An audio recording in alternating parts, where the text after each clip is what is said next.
Those Who Do the Podcast will begin after this short message.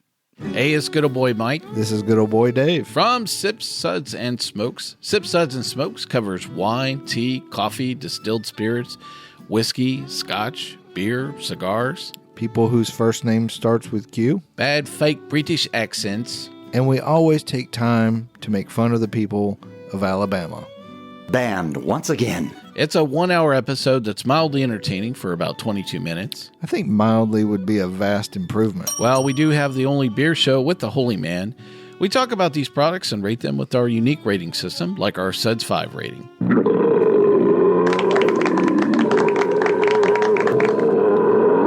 Do you really have something better to do with your life for an hour than actually listen to this show? Well, don't make them think about it. Well, join us on this radio station, podcast network, or via our Android app.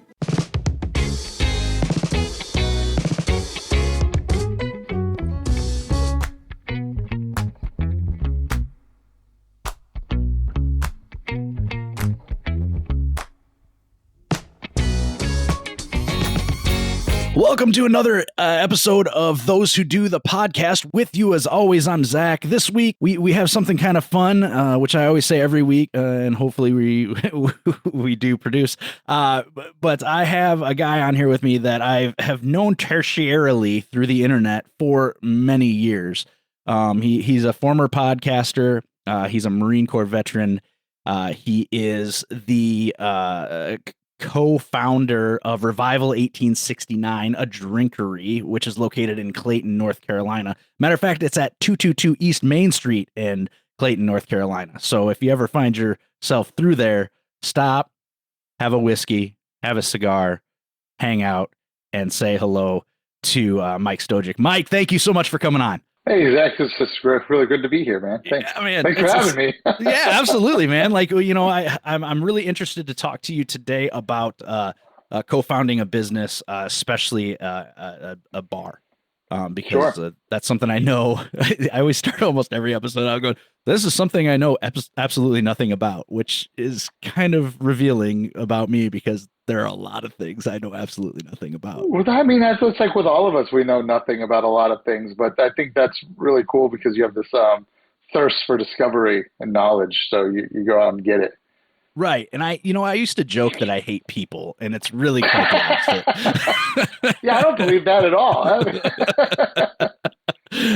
When I started college in 1997, I was an animal ecology major, and people were like, "Why do you want to be an animal ecology major?" And I was like, "Well, here's the thing. I want to go in and work for the Department of Natural Resources because odds are, if a person gets murdered, they might have kind of deserved it.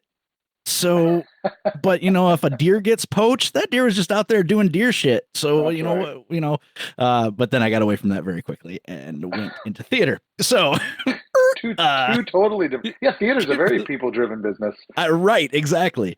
So I've kind of become a student of humanity, and I really love learning about people's stories. Nice. Which is unique for a guy who talks as much as I do. It's like, how the fuck are you going to learn about people's stories if you don't shut up? But we'll see what we can do about that today. Nice. So I'm really glad you're coming on here. I want to learn a lot about that. You told me in the green room earlier that you had listened to a couple episodes, so that you do know that our format gets to the bottom of who you are before we find out anything about what you do. Yep. So tell me about 5-year-old little Mikey. Where did little Mikey grow up? Oh, wow. How do I even go back that far? That was nearly 40 years ago. Nearly, not quite 40, but nearly. No, I grew up in Central Florida, in a town called Deltona, which at the time wasn't very large, but it's getting bigger now. It's in between Daytona and Orlando. So I had a great childhood, man. I mean, we had middle school field trips to Disney and to Universal Studios. Yeah, that's where my field trips went. Wow. My mom would often be the chaperone. She was great. She always encouraged me and my little brother to do whatever we wanted. So no, I had a really nice childhood. And then we'd go to the beach on the weekends, New Smyrna or Daytona. It was fun. I can't complain. I really don't have any trauma. I know there's like some people they become who they are because of this childhood trauma. And I was like, no, I had a nice, I mean, we weren't well off. We were definitely a lower end of middle class, but we never wanted for anything, so. And I had a I don't. very supporting family. My mother always like I mentioned earlier, always supported us to get involved in and find your own way, I think was important. Wow, I don't know what I do with someone with a balanced childhood. No, I'm like, All right. I grew up in a nice place. All right, well, thanks for coming on, Mike. This has been great. All right, we'll see you later. So you said you had a little brother, just you and a brother? Or Yeah, other siblings? he's a year and a half younger than me. And we were always really tight up until high school. And then we kind of went different directions, as you do when you're Right. that age. And then, but now we're tight again. So it was really nice. There was like this moment where we had to like mature in our own ways and then reconnect. But he's a very different life than me. He's got a married with 3 kids. I'm no longer married with 0 kids, which is the way I like it. I don't. I know you have kids, but I'm happy without them. Like, it was never anything I wanted. So, but I love being the uncle. I love being the eccentric uncle that gets to come home, and they still live outside of Orlando. So I fly in and I spoil them. I spoil the shit out of them, and then when they get too much, I'm like, here you go, Matt, which is my brother. I'll see you in a year, and then I take off again. They always joke about nieces and nephews and grandkids. The best part about them is that you can send them home. Yeah, I just give them right back. It's like, hey, this is fun while it lasted, and see you next time. No, I love them though. They're good. They're great kids, really great kids. But How old are they? Oh boy. Well, Uh-huh. so I don't know the exact. I know one is a senior in high school. Oh. Then the other 2 are in middle school. Oh, so they're old enough to like pal around with a little bit. Like Oh when you go yeah, visit. yeah. No, now yeah, for sure. When they were younger, they were always really good kids. They're just always well behaved. Come from a good family, Zach. I don't. Yeah, I'm telling you, man, we're I gonna can't get to complain. something. I can't We're gonna get to complain something about that it. sucks. We're gonna get to something that sucks. Oh, Maybe- I screw up a lot, so there's I suck, So my family's great, but I'll fuck it up. So, you mentioned mom. Was dad around? Oh yeah. No, my Yeah. dad was always there. My dad worked really hard, and he was kind of a figure it out for yourself kind of thing. Like played it safe. He was the play it safe guy. And my mom was the big dreamer. So you had these 2 opposite ends of the spectrum where it was like, I don't know, Mike, maybe you should, I don't know, do something that's not so difficult. Like, I don't know, maybe you shouldn't dream that big. And my mom was like, just shoot for the stars. And it's like, maybe somewhere in the middle, So I was able to navigate that by one was like, go safe, and the other one was too much. So no, my dad was always there. He was really great too. I learned how to ride a motorcycle on his motorcycle, so he taught me, more or less taught me. He was like, I don't know, this is the throttle. You got to shift it over here. Give it. The only way you're gonna learn is if you just do it. And I'm like, well, I still don't know where anything is. You'll be fine. That was like my dad. You'll be fine. And I was like, oh, okay, pops. And then he was right. I mean, he was right. Were your folks together? Oh yeah. Yeah. They still live in the same house I grew up in. Man, you balanced motherfucker. Jeez. It gets crazy. So yeah, I mean, it sounds so like white bread America, but it's really not. I mean, if I'll go back further before I was even born. Like, so my dad was definitely like this loner in Michigan. And then he bought a motorcycle and he was like, you know what, I'm out of here. And then he rode his Harley that he bought brand new in like, I think 75 or 76. And he rode it out to Arizona because he had a friend out there. And he just rode from Michigan to Arizona. My mother was in a hippie commune in the 70s, was married at one point, didn't go well. She got divorced, escaped that hippie life and was like, oh, okay, in Jersey. And I tell people she escaped just jokingly. I don't know if she actually likes me saying that or not, but I do it anyway. And then she went to Arizona. It was just dumb luck or serendipity that she pulled up in this rest area. He pulled up on his motorcycle right next to her. It started to rain, and she goes, hey, you want to get out of the rain? And he's like, yeah, and sat in the car. They hit it off, years later, I'm born. They're still together today. Like, what the fuck is that about? 9 months later, Mike was born.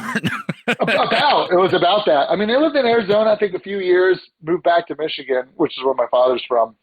Got married, and I was born almost immediately later, and then they moved to Florida. So that's where I come from. I come from like a father who was his loner, always do it yourself, trust no one type of like, but also keep your expectations. I don't want to say keep your expectations low because that doesn't sound right, but it's like manage your expectations. Maybe don't go too much. And then my mom, who was this hippie dreamer, ran away from home, this whole other thing. She's like, just dream everything and just fuck it, just go for it. You can do anything.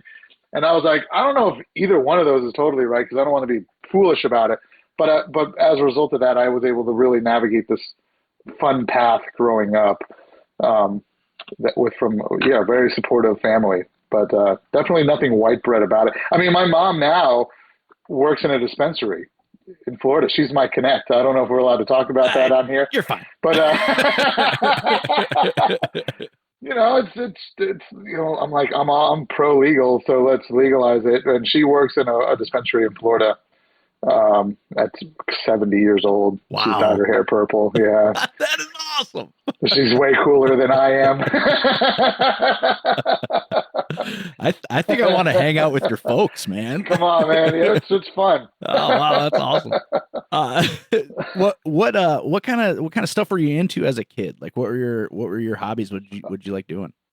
We played a lot outside as kids back in the late 80s and early 90s did, mid 80s, late 80s. We rode our bikes. We had our little bicycle gang. When we just stuff like that was really big in the sports.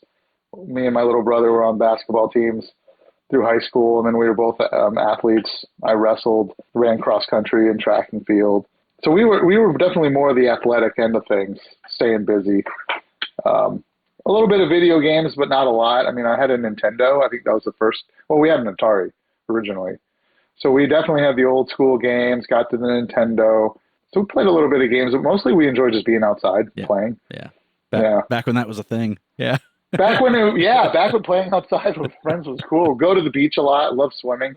So yeah, those are fun things I did. What did mom and dad do for a living? My dad's always been a machinist. He just worked on these machines. But definitely blue collar, more labor, but it was always on machines that made parts for other machines. My mom was a registered nurse, and then she worked in the hospitals for a while until she couldn't handle it. Then she worked in a mental inpatient, not like in the sane asylum. I guess a step down from that.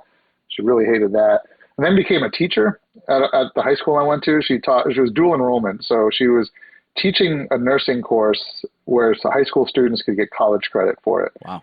And then they can go on and get their BSNRN. So she did that, which had its pros and cons. Having your mom a teacher in the same school you went to was very interesting. But I made it. And then she's like, she got very upset with the school system and was like, I'm out. And now she works in a dispensary. My dad's retired. Wow. That's like, man, like maybe the next person I'll have on's your mom. Like they're both interesting people, man. She's lived a life, man. Like, yeah, she's been everywhere. Wow. Now she knits. She knitted me this blanket that's fucking heavy. It's like a weighted blanket. It's so big, but it's made out of this yarn that's, I don't know, an inch and a half diameter, like just massive. Have you ever seen those yarns that are that big? No. And then there's a big yarn out there with big knitters or whatever you call those sticks. And she makes these. I thought it was a rug. She's like, I got this for you, Mikey. Oh, she calls me Mikey. She's like, I got it for you, Mikey. So she goes, I made this for you. And I was like, well, what is it, a rug? And she's like, no, it's a blanket. I'm like, it's so heavy. It's like a body, but in the winter it's so cozy. So she made like this whole set of a blanket and these pillows. She just knitted out of this. I don't know if you're recording video, but it's thick. It's wow. Like the rope you would climb in gym class. Well, the rope you would climb in gym class. I was a fat kid, so I wasn't climbing anything except for into a chair to eat cake. So, Oh, that's great. Man, yeah, no, she's interesting. She makes cake too. I mean, so she could make you some cake well, I'm if you definitely feel like it. I'm definitely in love with your mother now. Like I want her to be my mom now. I want her to knit me things, make me cake, and then if I have an arm off, she can suture it back on. Apparently, So right back on, and then she'll prescribe you something for your Right, pain. right. All natural. right. So is Florida legalized? For medicinal. Medicinal. Yeah. Okay. I'm having trouble keeping track of the states anymore because They're it's flipping yeah. pretty quickly. I mean, I remember when it was just Colorado and then Nevada, because I go to Vegas. I love Vegas. But then even Virginia, I think, no, is it Virginia? No, Maryland. Yeah. It doesn't matter. Maryland, I'm just like, New well, Jersey. New Jersey's legal Jersey now. is, Yeah. yes, no, so is New York. I think just legalize the whole country at this point. I mean, I'm like, I'm an American in North Carolina, and I want the same American rights that the guy in Right. Florida has. Or like well, you know, what it's the like hell is the problem here? legalize it, tax it, and then all municipalities will have brand new everything, and everyone will live happily. God. And They you make know, so much money. oh, it's I know. insane. It's Mhm. you know, and you go places that not to purvey a stereotype, but you go places where it's legal and they're a little more chill. They're way more chill. You know? I talked to my Uber driver in Vegas, and I was like, well, I didn't even bring up legalization yet. Well, we were on our way to a dispensary, and I remember the last time I was in Vegas, it was not legal. And I remember there's this homelessness everywhere. Mm. And I was like noticing, and I told the guy, I was like, man, there's not as many homeless as I remember. And he's like, yeah, it's because as soon as they legalized marijuana, we had all this tax money and we could implement all these programs to help Right. these people get off the street. We cleaned up the streets. And I was like, no shit. And then there was like all these programs to find housing, to find jobs. And it's all because of the tax on weed, dude. Right. I'm like, wow, that's amazing. I bet we could fix so many problems. And you can point to a lot of data too, you know, like you look at what Oregon did. They lost their minds, right? So they made everything legal. It's like Amsterdam there. And it's like, okay, look, man, you gotta look at some of the science behind this. Like heroin kills people. Like benzos kill people. Alcohol kills people. You know, I mean, alcohol and benzodiazepines are the two drugs that if you stop taking them and you are addicted, you can die. You know, people don't die from coming off heroin. They just feel like shit. Right. They overdose, you know? So it's like, you know, you got to pick and choose which drugs, you know, you're legalizing. And frankly, marijuana is just not that dangerous. It really isn't. It's illegal where it's illegal. And I suppose, you know, if you're, you know, you need to follow those rules technically, but like, I mean, I just don't see the downfall ultimately. And I think it'll happen. I think we're probably 10 years away, but We're pretty close, Yeah. I think. North Carolina's getting close. I think Iowa will be one of the last holdouts. Both the Dakotas will be holdouts, just because those three states are the states that time forgot. I mean, it's like there's truth in that. I just got back from Colorado, and I'm like, you know, there's a reason people fly over Iowa. Like there's a reason people don't stop. There's all these other states that are amazing, and then there's Iowa. And you're like, what do? You just get corn, I guess. Yeah, So you get corn, and right now it smells like pig shit, so that's fun. Yikes! I was laying in bed watching TV, and I was like, "What did my dog get into?" And then I was like, "Oh no, that's the smell of money. That's pig shit. Oh no, I recognize it." Yeah. So it's like, what are you gonna do? I mean, you came through Iowa at one point, didn't you? You were on your motorcycle ride? Oh yeah, I forgot. We talked about that. Yeah, I broke down, and that's where I broke down. Yeah, that's right. I forgot about that. Do you remember where you broke down? No, I only remember almost dying that day. Oh no! Well, the bearing, so it was this really awesome motorcycle trip by my buddy. So we went coast to coast. Right. I don't know if you remember that, but we started in the beaches of North Carolina. We actually went up to Chicago, found 66, and took it all the way to Santa Monica. More or less, took it all the way because it's not 66 like it used to be. But yeah, on the way back, a bearing in my rear wheel like locked up. Oh. And then it just started too much friction, and it started melting down, and my back tire started wobbling. I was doing like 80 miles an hour. And I went off the side of the road, was able to keep it under control and slowed the bike down, but it was done. So I had to get a tow truck, and he took me to the very next exit, me and my buddy to the very next exit. There was like three businesses. One was a hotel, One was a steak restaurant, which was like the best steak I'd ever had. And then the other one was and then the other one was a storage unit that had U-Hauls. I'm like, what are the fucking odds of this? Like, what are the odds that the three things I need right now are the only three things that this exist in Iowa? So no, I have no idea where I was. I have no idea what the name of the steakhouse was. It was really good, but yeah, I don't know. There's corn everywhere. Does that help? No, yeah, totally nailed it. I know exactly where you were. Cornfields everywhere. The highway. Yeah, that's what ruined that. It was I had to get a U-Haul. We loaded the bikes up, and then that's it. We had to finish the trip. Well, at least you made it across. It was on the way back. At least it was on the way back. We were almost done too, because we were heading to New York. It was where my buddy's from. Yeah, because I think originally you and I were going to meet up. We are going to have a beer or something. We were. And then this is the plan. Yeah, you're like, man, I got some bad news for you. Mostly bad news for me. I don't have a motorcycle right now. Yeah, that was an inexpensive fix. That cost a little bit of money to fix that. Yeah, and drive a freaking U-Haul the rest of the way. It sucked, but we made fun with it. Well, there's a chink in your charmed life. There you go. No, there's a lot. Don't worry. I will tell you about it. I've screwed up a lot of things. So you get into high school with your nuclear family and your interest in the sport. With your good life. Your healthy upbringing. Holy shit. Lack of damage. Yeah. And when did you decide to go into the Marine Corps? It was college. I had an attitude in high school, and the last thing I wanted was to do the military. Mm-hmm. My grandfather was in the Navy in World War II. He was on one of the carriers in Honolulu when they left. Because a lot of the U.S. Navy was, a lot of them were out training when Pearl Harbor got bombed. So they were out. He was on one of the carriers. They got bombed. They all came back. So he would always tell stories about the Navy, but really not so much about the Navy. He always told stories about the Marine Corps. And I always loved the stories, but I also remember his stories, and I was like, yeah, I'm not doing that. I'm like, I'm gonna let someone tell me how to live my life. In high school, I had a bit of an ego, and then I went to college on an academic scholarship. And then it was halfway through college, I realized I didn't like college, and I was like, I needed to graduate, but I didn't really want to be there. And I met someone who was doing this Marine Corps officer program. And then something hit me, and I was like, let's give it a shot. So I applied. I got denied the first time. And it's funny because my grades were great. I still had my scholarship at that time. Physically, I was doing really well, physically fit. And I'm like, what the fuck's the problem? And the recruiter for the officers was like, hey, I hate to tell you, but we have enough white guys. And I was like, no way. Because it was like, you hear about these. I was like, really? And they're like, yeah, that's just where we're at.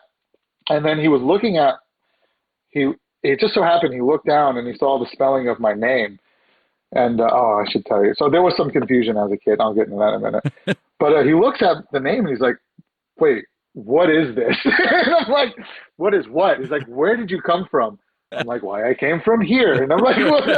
He's like, no, like, what is your background? I was like, well, my grandfather was Serbian, and he came to America in the early 1950s with my grandmother. And so my aunt and uncle were born in Germany. They were actually prisoners of war from the Nazis. Oh, wow. And that's how they met. They met in a POW camp, my grandfather and my father's parents. So they came over to America in the 50s. I had an uncle born in Germany and an aunt born in Germany. And then, so they were looking like, so Serbian. I was like, yeah. So he's looking some stuff up, and he's like, we're going to resubmit your package, but we're going to check the box other. You're no longer white Caucasian. You're an other. And I was like, what the fuck is that? He's like, you are close enough. Like, if you had children, they're white, but you are close enough to where we can make you another. And I was like, let's do it. So they submitted it, and I got accepted. Wow. So wait a minute. So, okay. So if your lineage is Serbian, did I mispronounce your last name? No, that's how we say it. Okay. I've been told I'm wrong by others. But no, my grandfather wanted to be more like, in the 50s, it's what, people coming over to this country wanted to be American. It was a pride to be an American. So they pronounce it Stojic, but I've also heard Stojic, from different people I met. And I just go by Stojic. That's the way we've always said it. We've got a pretty large Bosnian and Serbian community here in Waterloo, and so like after you said that, I was like, oh, I fucked up. No. It wouldn't matter to me if you did it or not. I don't get strung up on stuff like that because again, this is the story I kind of alluded to. So the spelling of my name, my first name is Mikeal. My middle name is Cheslav, and then my last name Stojic. So the recruiter's looking at it like, what the fuck is all these letters? Where did you come from? And I'm like, oh, well, here it is. So like growing up, this is my mother for you. If I was in trouble, she would yell Michael, and that's how I knew my life was over. Because she'd be like, Michael. I'm like, oh shit, like one of those. And I go hi. But when she was introducing me to someone, or like one of her colleagues or just someone, she would always pronounce my name Mikhail. She's like, this is my son Mikhail. And I was so long, I was so confused. As a kid, it's like fourth and fifth grade, and of course teachers are looking at your name because it's spelled Mikeal, and they're like, Mikhail, is there a Mikhail here? Some weird shit. And then I'm like, it's Mike. Just Mike is fine. But I was always so embarrassed. I didn't know I didn't know how to say it. It was and that's a true story. I still don't know. So I just go by Mike. I'm like, the A and the L are silent. It's just Mike. There's a girl that I work with, and I've worked with her for several years, and her name's Anna. And several people at work started calling her Anna. And I'm like, why do you guys do that? And they're like, well, that's her real name. And I was like, I've been saying her name wrong for like 10 years. And they're like, yeah, I think so. And so she was on maternity leave, and she comes back, and I was like, dude, why did you never correct me? She's like, what do you mean? I go, is your name Anna or Anna? She's like, well, it's Anna. And I was like, why didn't you correct me? And she's like, well, I mean, lots of people call me Anna. And I was like who? And she says, my mom. I was like, okay. And my dad. and my brother. And I go, wait a minute. Then your fucking name's Anna. I know. That's it. If your family is calling you that, that's your name. I hate to break it to you. If the people who named you are calling you Anna, they named you Anna. Yeah, 100%. Except for the people that named me kept calling me two different things. I mean, it tracks. And then my dad, just to throw more into, because my middle name is Cheslav. For whatever, growing up, he would call me Chester. He was like, hey, Chester. That was like a nickname. I'm like, and my mother would call me Mikey all other times. I had names, man. I had names. That's when I realized I could be anything I wanted. Oh God. That was the moment. Oh shit. So you lied to the federal government. I didn't. The recruiter did.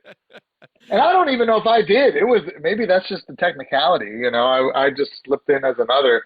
And I just think that's hilarious. I was like, well, I couldn't do it as the white guy, but I can do it as another, and that's I'll take what I can get, man. I mean, I was kind of always under the impression that Eastern Europeans were white.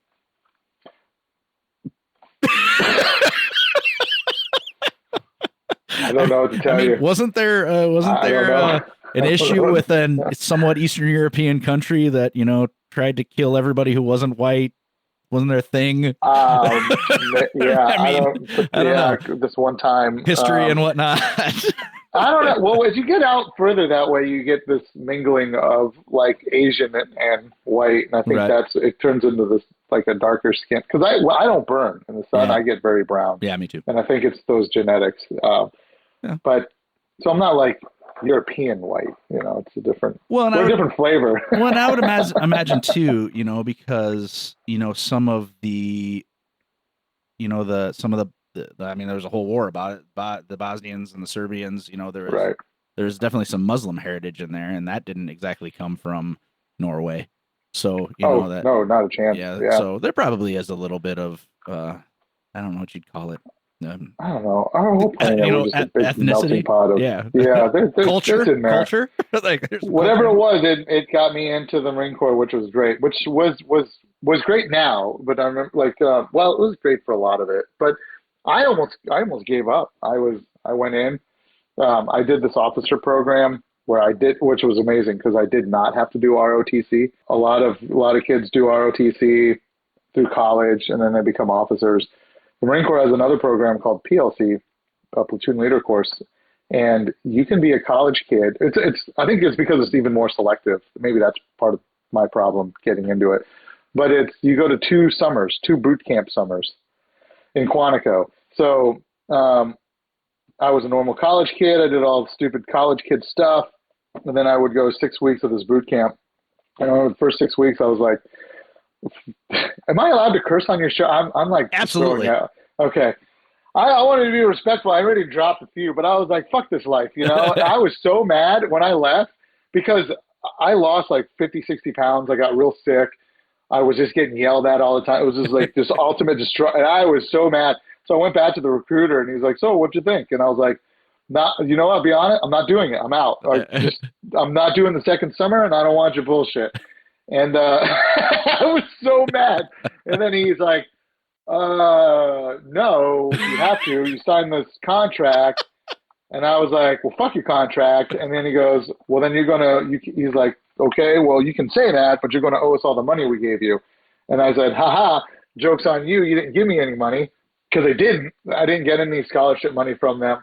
And he's like, well, what about the money we paid you while you were there? So when you're in boot camp, you get paid. Right. And then as a broke college kid, I was like, damn, dude, I can't be giving back that much. So then I was like, let me think about it, Came back the next day. I thought about it and I was like, fine. He goes, if you just do the second summer, then it's called DOR, drop on request. And then you can drop on request and you're good. And then you don't owe us any money back. And that's fine. No harm, no foul. And I was like, okay, fine. That's what I'll do. I'll go to your 6-week summer camp is what I told him. I was so disrespectful. I was like, I'll go to it. You'll pay me. I'll get in shape and fuck it. So I had an attitude. I'm much humbler now because I've learned a lot of hard lessons in life. But so I went second summer, met a prior enlisted guy who became like a mentor to me. He was also going through the program together. And I remember asking him a lot of questions on why he made the decisions he did. And that like remotivated me. And then I came back and I was like, I fucking love it. I was like that guy, and I don't remember his name, and that's terrible because I never saw him again.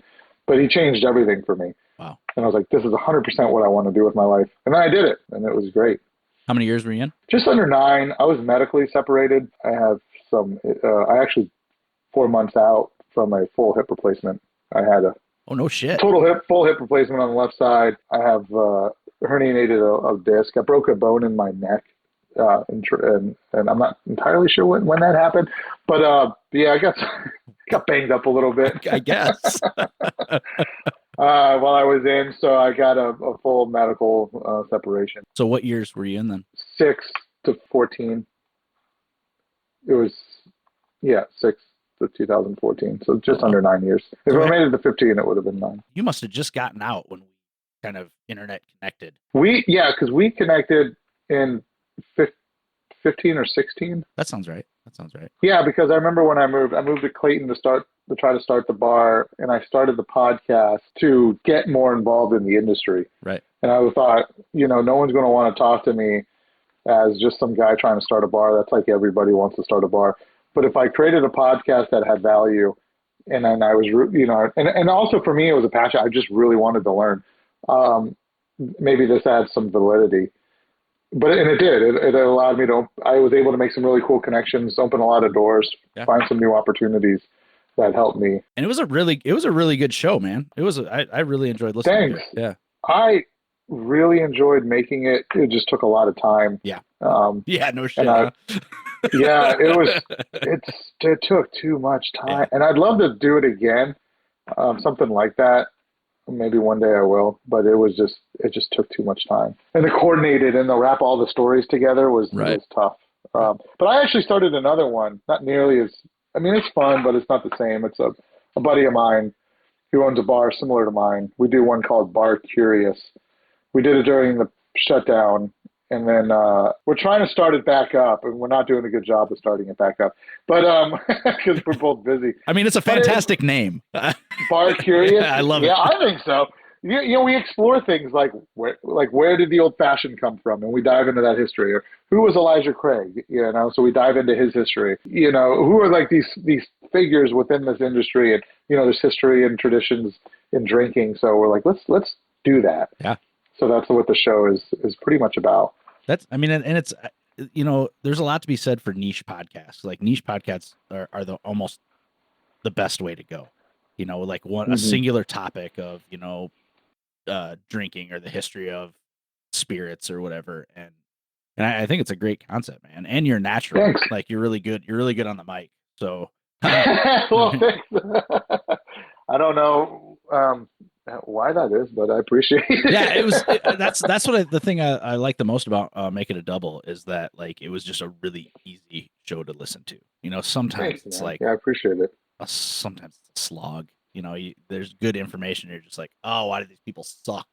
You know? Yeah. I've heard different shows. Yeah. No, I appreciate that a lot. For me, it was really almost more for me. I think in a lot of way. I never intended on making any like money. I was like, if you could make, I never did make money on it, but it was like because I only had 8 episodes. But if I could do it again, I just do it because it's a passion. Sure. More than anything, Yeah. and that's Trust me. Yeah. If you go in this looking to make money, you're fucked. Yeah, you're not gonna do it, are you? Well, that's like me and my buddy Joey. We talk about with this new one, Bar Curious. It's like, we don't even need to make money. What if we just got like the pizza place down the street to like agree to a commercial? And I'm like, you know, give us a pizza once or twice a month. If I could just make some food, you know. But you do that, and you're already making more than I'm making, buddy. Well, we haven't sold anyone on the idea yet, but we're hoping like maybe a guy will give us, you know, free cheese pizza, you know, just to say his name. Oh, come on, man. Set your sights higher. Go with at least meat on that pizza. Come on. Let me get a pepperoni. And they're like, half. We'll give you half pepperoni, half cheese. I'm like, that's fair. That's fair. It eats. It eats. That's good enough. Yeah. It eats. That's right. Oh, shit. So you get out of the Marine Corps and you come out to civilian life. What happens next? All of my peers were getting corporate jobs. You know, I got out as a captain. I was on the board for major, but my injury got me out before I could be selected. And even if I were, they wouldn't promote me because I was already on my way out. But you know, all my peers that are captains and majors were getting these really nice corporate jobs, 6 figures or more, and I thought, I'd rather be poor. Let me start a bar. Yeah, I'd already done that. Yeah, the Marine Corps, when you're an officer, in a lot of ways is like a corporation. You know, you're dealing with all this higher stuff, and I loved it. I mean, I had an amazing job while I was in, and it was so much fun. But when I got out, I was like, I don't want to work for some corporate asshole doing some, you know, entry level whatever bullshit. Even though I'd be making money, I was like, you know, this is your one chance. And this is where my mom's inspiration comes from. When she was, as a kid, inspiring me, was, you have your chance, fucking take it. If it doesn't work, we'll do something else. So I thought, you know, I'm going to do that. You know, I'm going to take a chance. I'm going to take all this money that I had invested I was in Iraq for a year. So for an entire year, I was able to take the money I was making and invest it into the stock market back in 2008. And this was right after the collapse. So everything I was like, what time in 2008? Yeah. No, it was once it bottomed out and it was on its way back up, I was like, we're investing. So anything I make, because you don't spend money while you're deployed.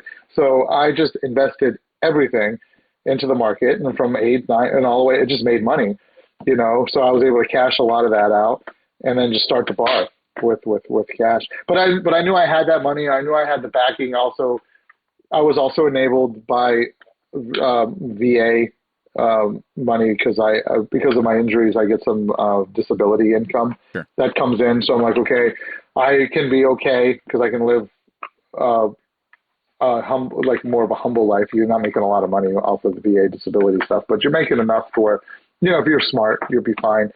that I could do this. So I was like, if there's no better chance than now, no better time, then let's try it. And if I fail, well, I still have a degree. I still have my bachelor's. I still have all this leadership experience from the Marine Corps. I'll just get screw it. So I did. I opened the bar up, and it's been successful. It's more than I figured it could be. And now I'm at a place where I'm looking to create a second location. Nice. And if it's not a second location, then we'll try a second concept that's close. So it really depends on where I go. How much research and looking into, because you'd obviously never started a business before.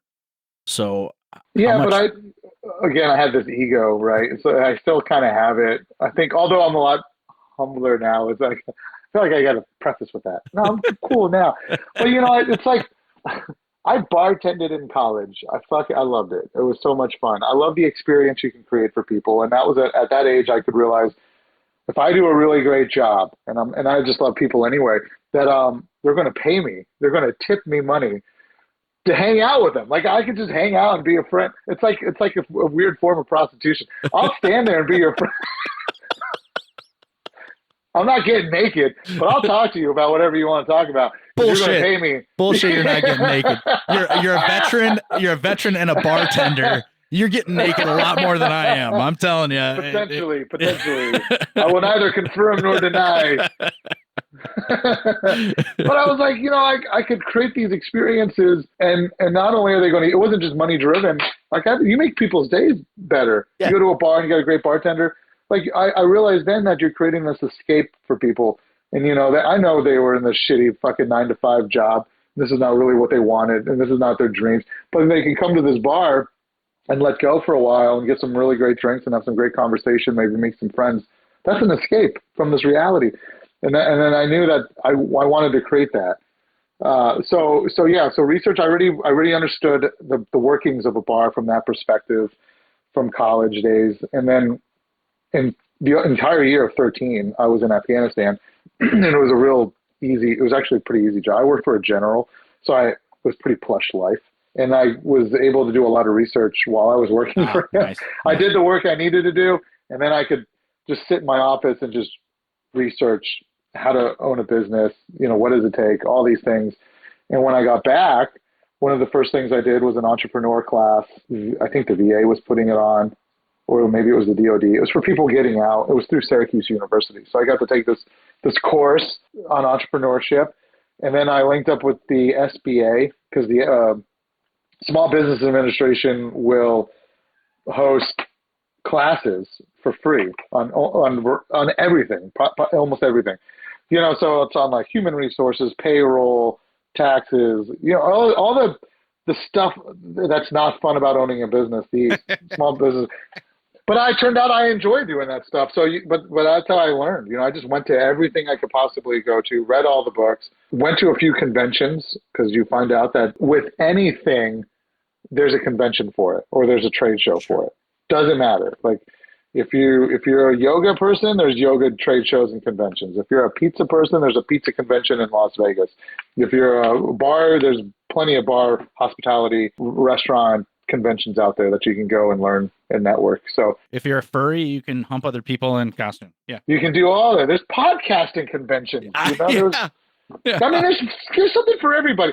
But that's the thing. It's like you have these opportunities, take them. So I was doing everything. I did it all. I even, like we talked earlier, I created a podcast just to learn more and to network. So, I didn't have that, but I did have the leadership experience. I was a platoon commander and a company commander, so I understood what it took to run, a military operation. Very different than a bar, though. Whew, okay. Very different. I was like, oh man, I bet your employees love you. Not in the beginning. I was there was a lot of lessons learned. There were some therapy visits, and had to work through some issues. But I'm all the better for it. But no, I mean, I had different experiences that were transferable, and if you applied them correctly, you can find success. And I think in the first few years, I was not applying them correctly. But then it was one of those things where I learned the hard way. If I don't get my ass kicked or I fail, I'm not gonna get it. So in every stage in life, like, I've had my ass kicked, and then I was like, oh, this is how you do it. So that was it. I kind of fucked up in the beginning, but you learn and you move on and you get better for it. So what do you see as being both the biggest mistake you made in the beginning as well as the biggest hurdle to getting everything off the ground? One of the biggest mistakes was the way I approached people. I still had this uh, like more of a Marine understanding of what has to happen, and I'm like, these our mindsets are different. They're not the same people. No, you're not any better. You're not any worse. You're just different. And it was like, okay, I need to really pull back and let go. I was very controlling over people's shoulders way too much. The way I talk was way too direct, and most people don't respond well. And honestly, I don't even think Marines respond well to that. I just think they don't have a choice but to respond to it. I think you can do a lot more with having some compassion in how you talk to people. That took a moment to learn because I don't really teach that.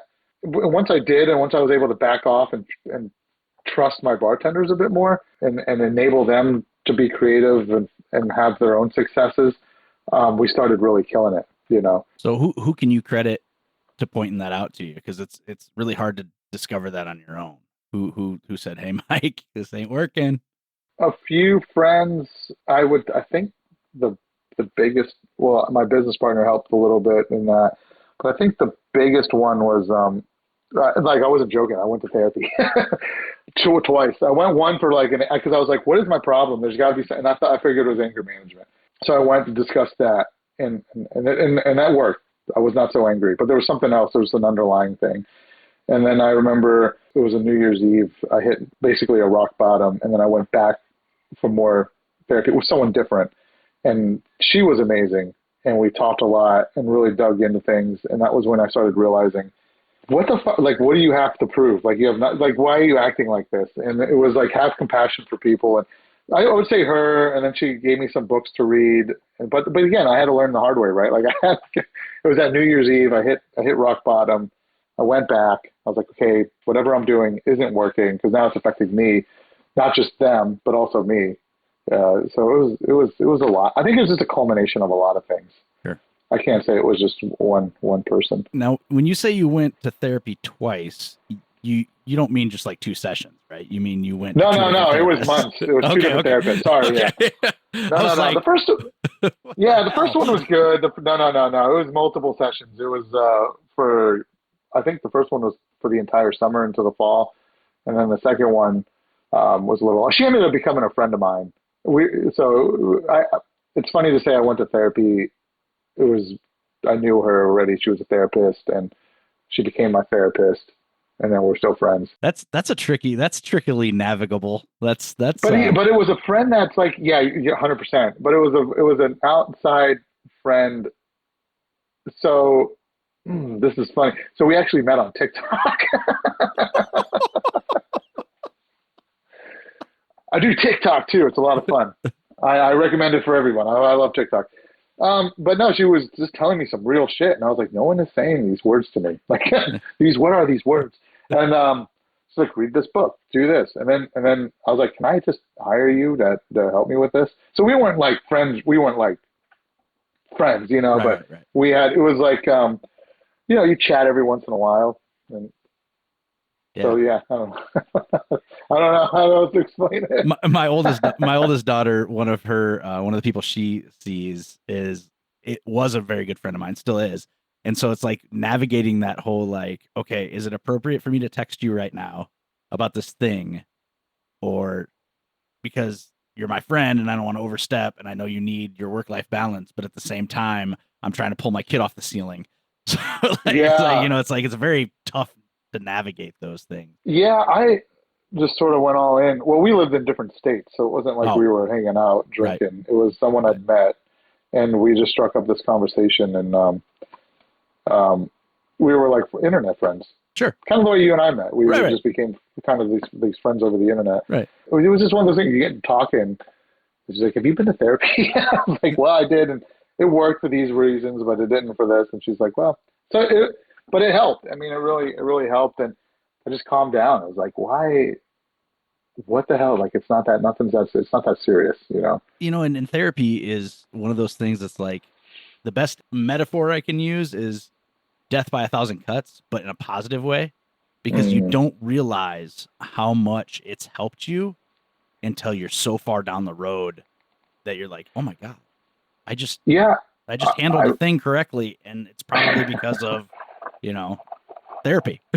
I think I think everyone can benefit from it. I don't know why we have this stigma about it, to where if you're going, it's such a bad thing, but it's really not. I mean, sometimes you just need to vent, and it's also, you can't always just vent to the same people or talk to the same people about problems. I look at it like this: when you were in school and you had to write a paper, and then you turn it in, and then the paper sucks, and then it's like, well, did you have anyone proofread it? And you get like that outsider's perspective. They're not any way related to you or the situation, and then they could take the paper and be like, "Oh yeah, this sucks. Maybe you should fix this before you turn it in." And that's kind of what a therapist is. They're like, you go talk to someone completely unrelated to anything that's going on, and you're like, "Here's my shit," and they're like, maybe you should fix this before you go. And you're like, "Oh my God, thank you for proofreading my life, and now I can go and be a better person." That's, and I think it's a good thing to have that. And I think more people should just do it. And I think, the tough thing, it's nice because it's a vulnerability. So you put all your shit out there, and you have to be very vulnerable in order for it to work. But once you let go of that vulnerability, it's like, damn, it's a very freeing thing. Like, I don't have to worry about anything anymore. Like, what you say and what those people do doesn't affect me, because I'm no longer vulnerable and I'm not affected by the shit. I don't have to fear failure or fear, what people think. Whatever the thing is, you just let go of it. And I think therapy helps you do that. I hope that makes sense. I'm trying to. 100%. I mean, you had mentioned ego earlier, that you suffered from a tremendous excess of ego at one point in your life. And I think if I'm understanding right, that's kind of what you're talking about, is once you can let go of ego and realize that you can replace it with empathy and worry less about what other people think, so it allows you to fail. And then by failing, you're learning. You can fail. Yeah. You can fail up. You don't have to fail down. You can fail upward. 100%. And also, the ego thing too is, it was like you just brought up. It's so debilitating because it keeps you trapped in your own world, and it makes you think that your world is so much more important than anyone else's, or how could anyone understand what I'm going through, or the reason I'm doing this is to make you better. And it's like, no, that's your ego talking. And that's kind of how I was with my staff. It's like, I'm only this way to make you better. And it's like, no, that's your ego. Yep. And letting go of that and realizing that, everyone has their own worlds that they live in, and they have their own shit that they're dealing with, and you're not any better or any more important than anyone else is. We're kind of all in this together. We're all connected. I truly believe that. Like, we're all connected. So it's like, having the empathy and the compassion and understanding where other people are coming from allows you to be much more effective, a better leader, a better friend, a better colleague, better productive member of society. A better whatever you want to call it. But it's also so freeing. Like, I remember I was so negative. I was like, 'cause everything was so negative. And I chalked it up to, like, everyone's like, well, you're this Marine and there's PTSD and from fighting and stuff. And I'm like, yeah, but it doesn't have to be that way. Like, I mean, I know that it exists, but you can, through healing and vulnerability, you can replace that with compassion and empathy. And it's so healing and freeing, and then you become a better person for everyone. So I just wish we had more of that. I try to do my part whenever I meet other veterans. I'm like, have you thought about that? Because it worked for me, Yeah. and I think that sometimes I'm successful in getting people to think about it, and sometimes I'm not. But. Those who do the podcast will return after this message.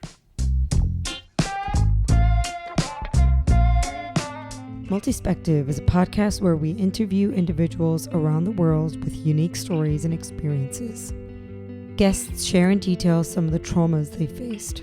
Because I feel in some ways so disgusting and broken on the inside, I'm going to work on my outside, and that's going to make me feel better. Mental health issues they've lived with. I was very hyper, like I felt good. That's one thing of mania, like you feel good. Decisions they've made. My life changed drastically in that moment. That one moment, I can't even begin to describe to people how hard, how good, how scary, how disturbing and emotional that moment was smoking crack. And more importantly, how they found strength, resilience, and healing. Just being able to think and have conversations and walk places, that really helped me, accelerate the process of, rebuilding burnt bridges. Tune in, subscribe, rate, and review Multispective on www.multispective.org or your preferred podcasting app. You can also find us on any of the social media platforms that you use. Your feedback is always welcome. Lots of love, Multispective.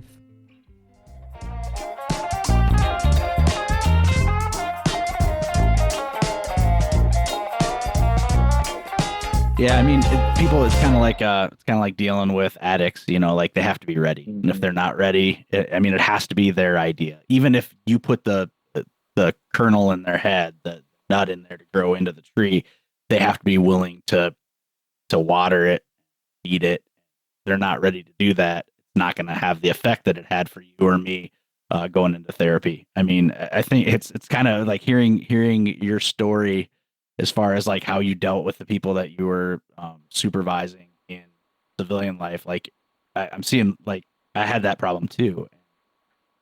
Being able to talk to people. How long did it take you to convince people that wasn't who you were anymore?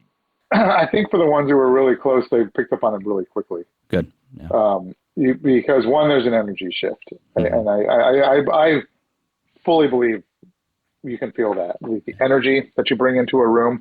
And I remember like some people, like they think that's crazy when I have a lot of crazy thoughts. At least I say they're crazy. So I can, what's the word I'm looking for? To calm it down so you don't think I'm crazy. I don't know. Okay, never mind. Let's just keep moving. Now you really think I am crazy. No, it's like this idea of energy transferring. And if you and I used to talk to my Marines about it, like confidence. Like you're a Marine Corps officer. When you step in the room, everyone needs to know you're the head motherfucker in charge. And how do you do that? It's a presence. There's a confidence. There's an energy that's being projected. It's the way you stand. It's the way you talk. You have to do that. So I think like when you walk into the room and you're negative or you're just mad about something, you're like, okay, let's see what these idiots are going to do today. That energy is being projected. Mm-hmm. And as you're walking into the room, we can feel that. And you can feel that even maybe if your wife comes home and it's like, you can feel like, oh shit, something's not quite right. And she's projecting like maybe she's angry because of whatever happened at work, or maybe she's upset with the kids or whatever. But there's an energy. When someone's in a bad mood, you can feel it. Like they walk in. It's not just the way they look or they're slumped over, body language but there's like an energy they're projecting. So I think, one of the things that was great is in time, as I was working more and I was in a better mood because I wasn't so upset and I wasn't negative. I was genuinely happy because I found this new outlook on life and the way I was talking. And I think you could pick up on it pretty quick. I don't think I had to convince things. It's not like a character flaw where, I was like this person who stole and cheated and was just just a total asshole. I was never the asshole, but so it wasn't like I had to convince people that, hey, I'm not going to steal. I'm not going to prison no more. I'm cleaned up. I'm off the street. No, I didn't have to convince anyone of that. I didn't have to do time. It was just, I still have to prove it every day. Right. When you go into work, I still think you have to prove it, but you can feel it. You can feel the shift. And I think that was it, I mean, I teach communications at my job. And like, one of the things I tell people is credibility. It can so easily be eroded, but it's a lot harder to build back up. And sometimes when you present yourself, if you present yourself in a way that you're not proud of, that can beat your credibility down a little bit. And I found for me, it was a lot of work for me to build my credibility back up after I was a dickhead. Yeah, for sure. I mean, I think for some it might have taken longer. I wasn't a complete dick about it. I was just very I wasn't as bad as like say Gordon Ramsay is on his television shows. It wasn't like I was yelling like that. I just Right. had these high expectations and higher standards, and my way of delivering information wasn't the best way. And I was just kind of angry, but I was not so much. I wasn't calling them names, or maybe I was, and it's all jumbled up in my mind. But that's all you can do is prove it over time. I think. Maybe it took longer than I thought. Maybe it did take longer. I should ask. Yeah. Hey guys. I tell you, I found a lot of value in. It's kind of like polling your ex-girlfriends. Like I found I found a lot of value in asking people several years later, like, hey, am I doing a better job now?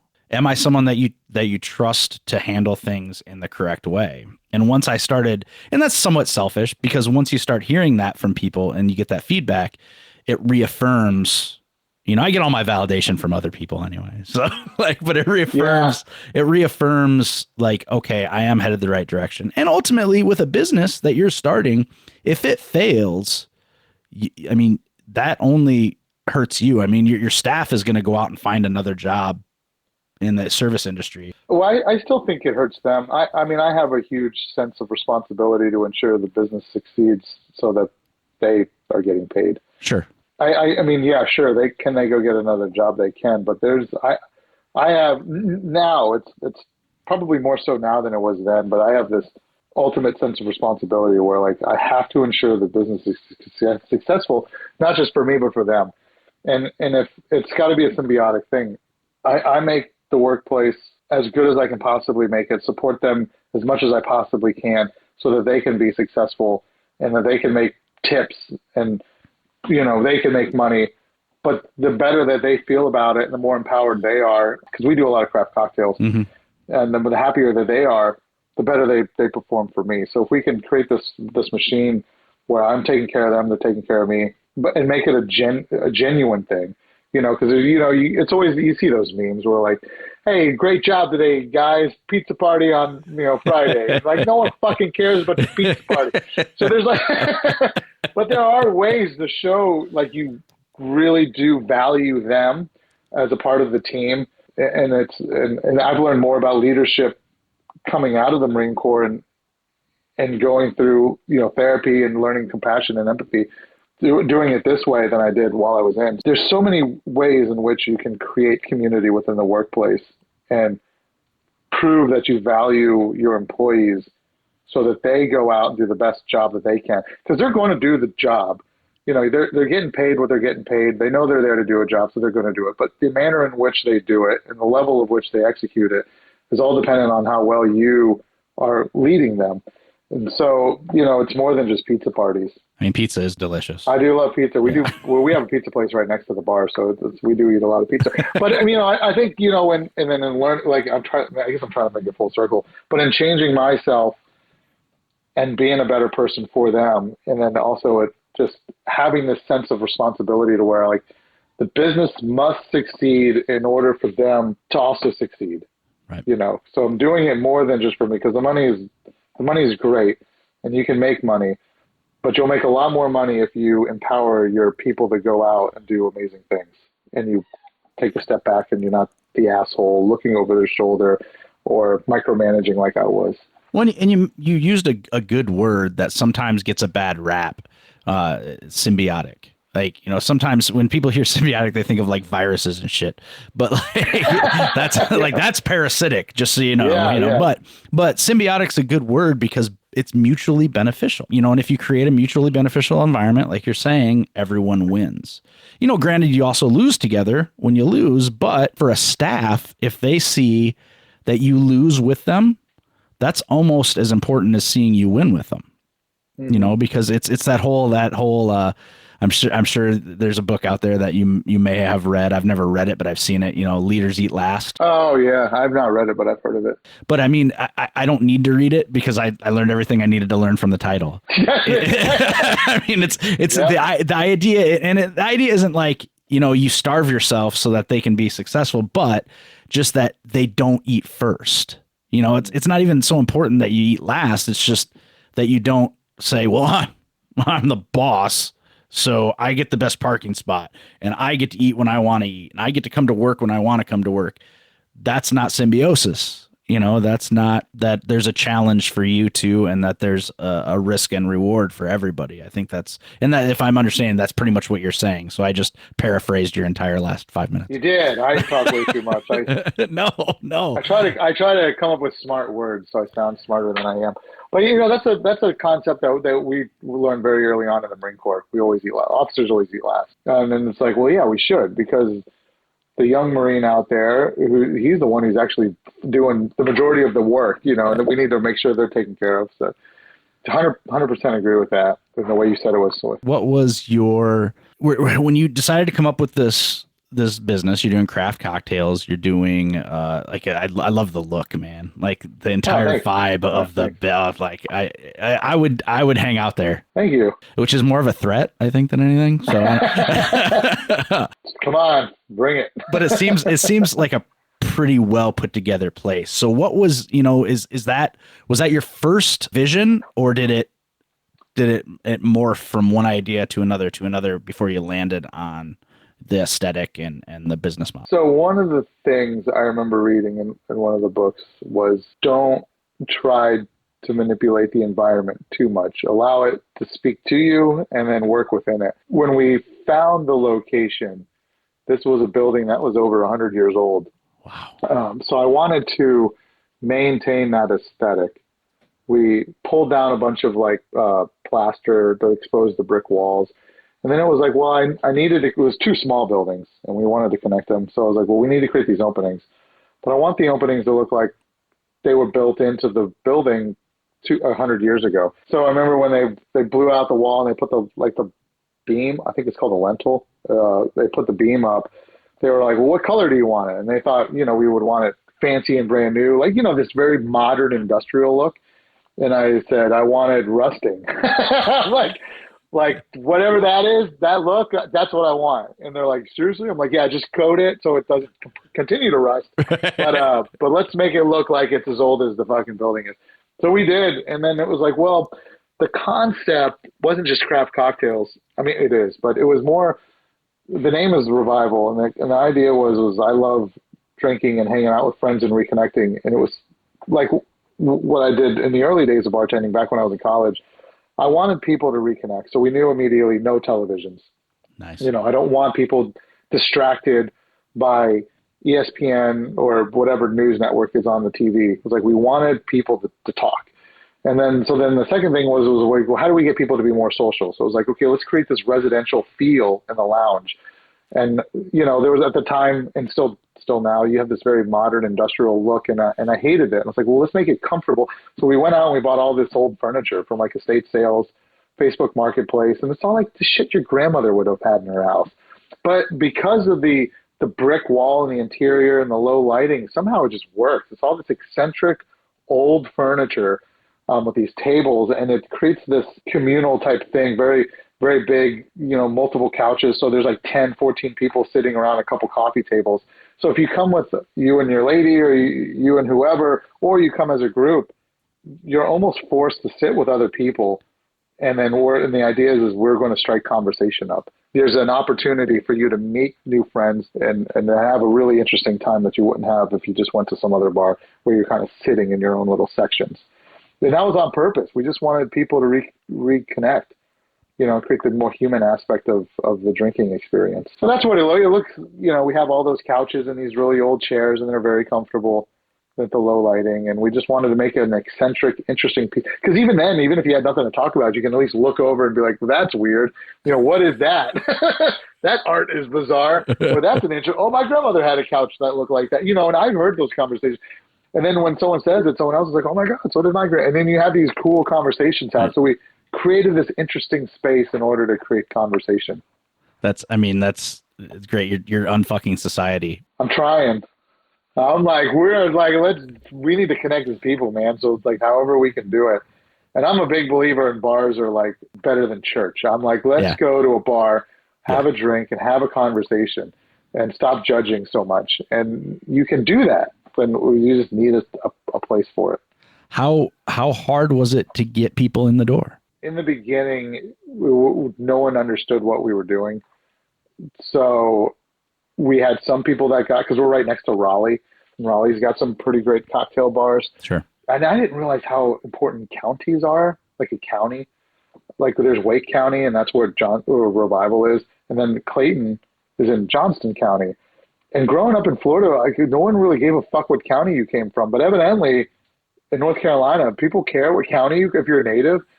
And so no one believed, like, they're like, you're doing this in Johnson County? And I was like, well, I don't know. I mean, we're right next to Raleigh. Like, we're right here in Raleigh. Like, I'm as far away as this other town, but that other town is in Wake County, so it makes more sense to do it in that town. So it was this weird thing.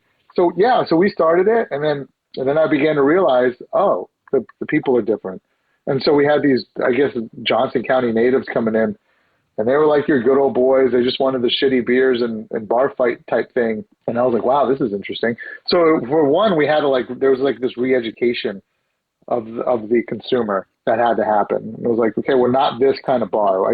I know we're a bar, but we're not that kind of bar. We do live jazz on Saturday nights. So let's figure this out. So there, it took a couple years before we got this group of people that understood.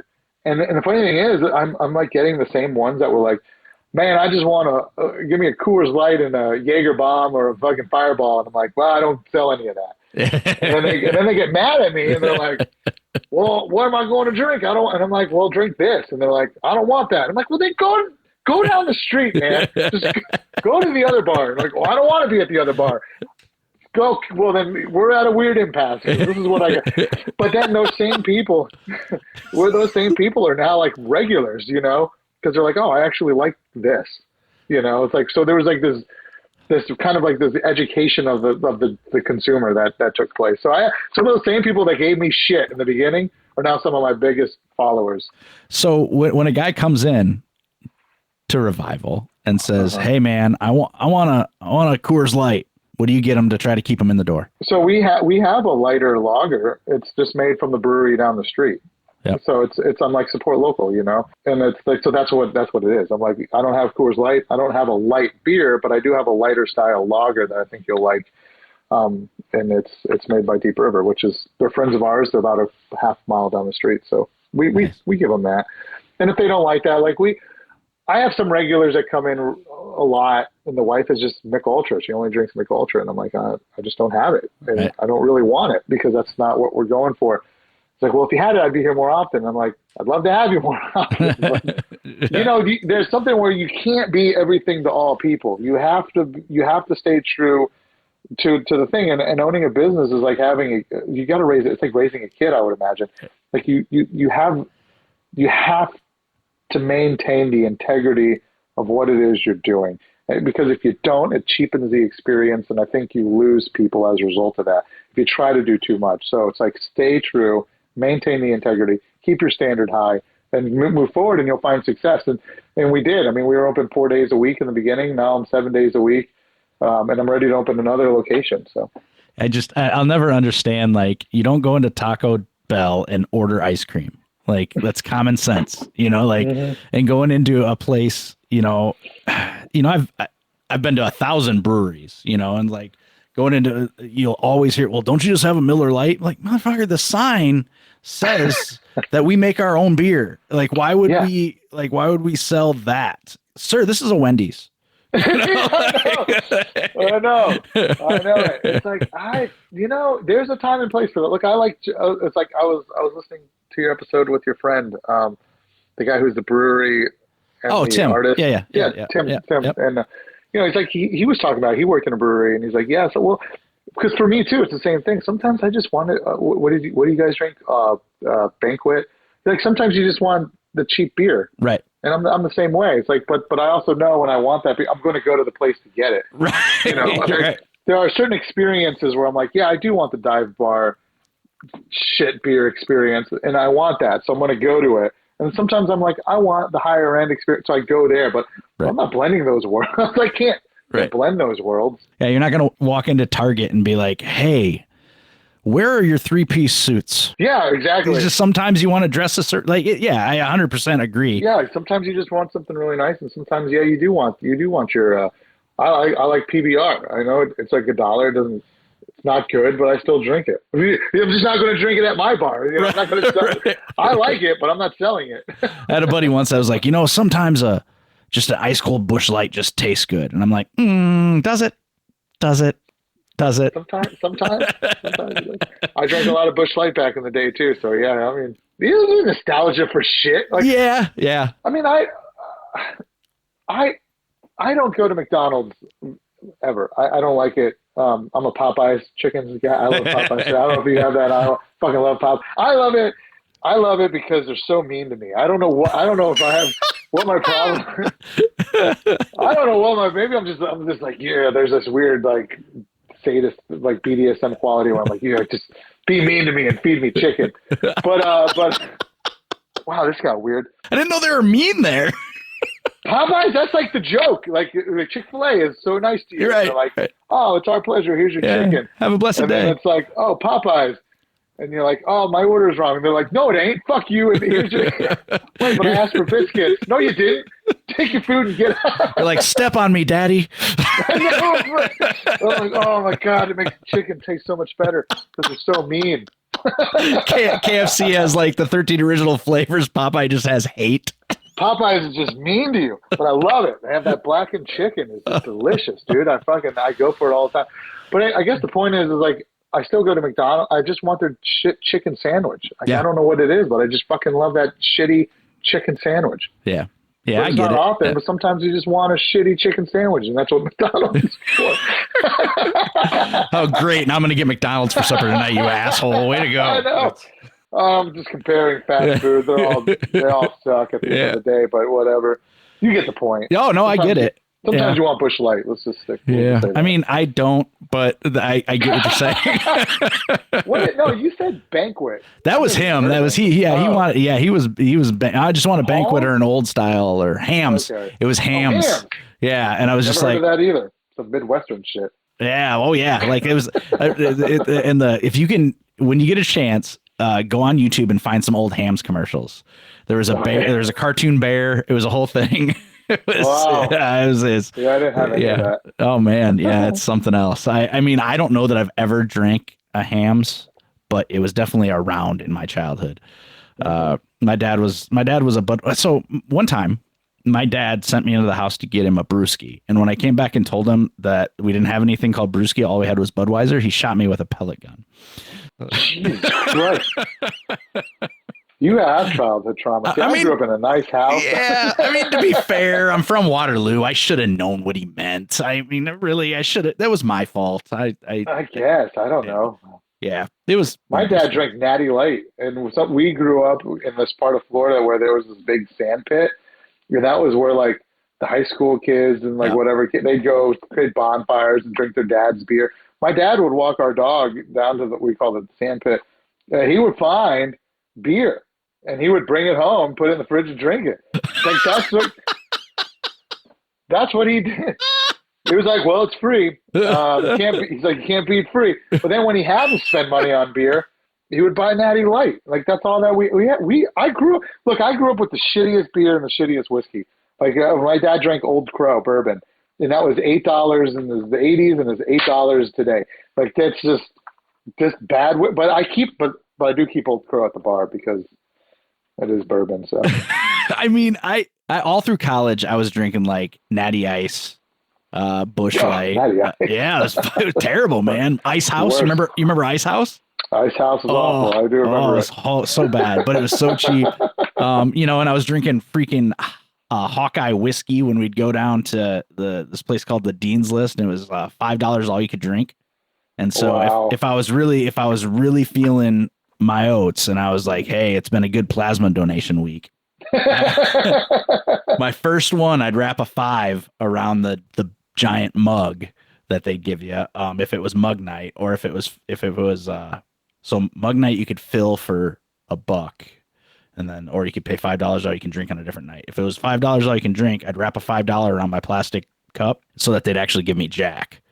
Otherwise it was always Hawkeye whiskey, and that stuff was terrible. It was terrible. I've never even heard of Hawkeye whiskey. Now I need to look it up. Yeah, it's not good. it's not good. It'll make you time travel and not in a fun way. Like, you know, fuck, it's like that, huh? Yeah, it's not great. Not great at all. Actually, I've been off the whiskey for a little while because I lost an argument with some Wilderness Trail right after my buddy died, and I was like, yeah, it sucks, man. It was a weird day. He was the co-host on this show when we first started. Oh shoot! Yeah, I'm really sorry to hear that. Yeah, thanks, man. I appreciate it. But I got down into the bottle a little bit, and and I was like, oh. So I tried about a month ago. I was like, you know what? It's probably time to get back to whiskey. It's always been fairly good to me. And there's still a little bit of a taste aversion, so I'm going to give it another month, I think, and then we'll get back. I mean, I've got take time. You know, I mean, you kind of need that time to heal and process. Yeah, I know where you're coming from. I've had friends die like that too. That's way too young. So yeah, you know. that's tough. But I mean, it is what it is. I mean, freak accident, and it's not so much it's just the taste aversion. It's not the bad linking it to the moment, because it was kind of a fun night, really. Like there was some processing and some, you know, some, what do they call that when you I'm gonna lose the word. You just kind of, you're emotionally vomit, you know, and feel good afterwards. Cathartic. It was cathartic. Yep. It would have been a lot more cathartic if I could remember the last half of the night, because I'm if my daughter wouldn't have covered me up with a blankie and put a pillow under my head in the bathroom. So yeah, and I don't I don't drink like that. You know, if I'm drinking whiskey, it's, you know, I'm gonna have, you know, between probably a couple glasses, 2 fingers each, you know, and then go to bed, you know. So it's like when that happens, when you get into your cups a little bit and you're like, oh, I just ruined whiskey for myself for 6 months. Oh, that's no good at all. Well, taking a little break is a good thing every once in a while. Oh yeah. Yeah. I mean, and you know, let the liver heal. Yeah. You know, and it's not, I might drink once a month, you know, so like, even so, and maybe that was part of the problem too, but my wife did dump out a glass that was completely full. Nobody pours whiskey full. Like, nope. Even no, like, they don't. No, you're not your first glass. Like, you're not going to pour it that way. Why would you ever? What kind of maniac does it? What kind of self-loathing? Well, I mean, you were dealing with stuff, you know. You can't put too much on you for that. I mean, you had to process a lot of things, you know. No, I also don't remember doing it. So it's like one of those deals. It's like, oh man, I must have, tied one on pretty seriously. Boy. Yeah. And that's like a once every 5-year thing for me. And hopefully I'm matured past it. I like to believe that I'm a much more mature individual now. You learn from your mistakes the hard way, like me. Yeah, 100%. I've never learned anything by doing something right. Me neither. Fuck it up. That's the only way I'm going to get it. Reinstills it. 100%. When's this? When do you start moving forward on this new location? Yeah, I'm trying. Every day I'm trying, but the tough part is right now, like everything, well, at least in our area, real estate is very expensive. Yeah. Housing prices have gone up so much, and commercial tends to follow right behind that. Sure. So all the commercial properties are very expensive, and you have, even right here in Clayton, I got these guys offered me a spot, and they want almost double what I'm currently paying. And I'm like, you guys are crazy. And they're like, well, this is new age, you know, pricing. I'm like, what the fuck is new age pricing? And they're like, well, you know, with people moving, it was just all this bullshit. So they're overvaluing their property. Right. And they're trying to get you to sign these leases for way more than they're worth. And it's happening a lot. I think with things though, it's coming down a little bit because they're finding it harder and harder to find people to lease, but it's still too much, you know, and I think they're trying to hold on to this idea that they can make, it's a lot of greed. So we're just waiting to find the right location, and then I'll jump in on it. It's crazy here. Like, there is so much stuff sitting empty, and it's not causing the pricing to go down. It's like people think they can just hold and wait that it's going to work, and it's not really the stock market. Like, you can do that if you're young enough. You can weather, you know, a crash or whatever. Right. But this is like, no, it has to come down, because if it doesn't, if I have to go in and spend that much on my lease, then the product cost that I'm putting on to, like, you as a consumer It's going to go up. It has to, because how else am I going to afford this? And there are certain general rules of thumb when you own a business that a certain percentage of your money it goes to, right? So it's like, depending on the business, you try to get your lease around 10% of what you're bringing in. If it's more than that, then you have a problem. Labor, if it's 30%, if it's more than that, you have a problem. So there's like product cost, depending on what it is. There's like these general rules of thumb. And once you start going over that too much, like if my labor cost gets up to 35%, or my lease gets up to like 15 or 20%, like there's no way you're not going to make money. You're going to fail, because there's all these other things that go into paying for stuff. So, the only way to make it work is like, okay, now instead of charging, when we first opened, we were charging $10 as a cocktail. Now I'm charging $14, $15. Like I don't have a choice but to charge that much, because not only did the product cost to go up, my rent has gone up, my insurance has gone up, utilities has gone up, everything is going up. So the product cost is going up. And it's like, what do you do then? You take a $14 drink and turn it into a $20 drink. It's like, well, that works in certain markets like Washington, D.C. or New York.